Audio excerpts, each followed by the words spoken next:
شوف مين داخل علينا يا عم. هيقرفنا بصوته يا اسطى، صوته زي الخرا. يا اسطى عامل فيها حلم بكر بقاله كام يوم. اخويا الموهبه يا عم. عامل ايه كويس ولا لا؟ يا اسطى صوتك الصعب ده يا اسطى والله ما شفت اصعب من بص كده. طلع دي اصعب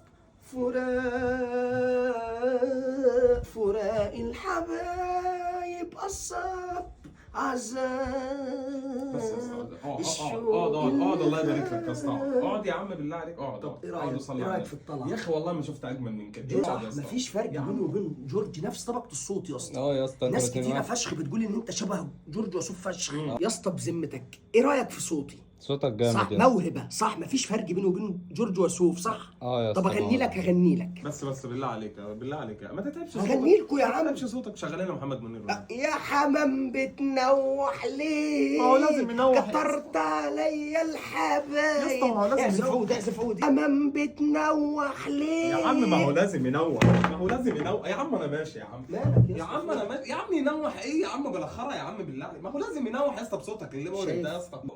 يا بنت فينك سكت ليه؟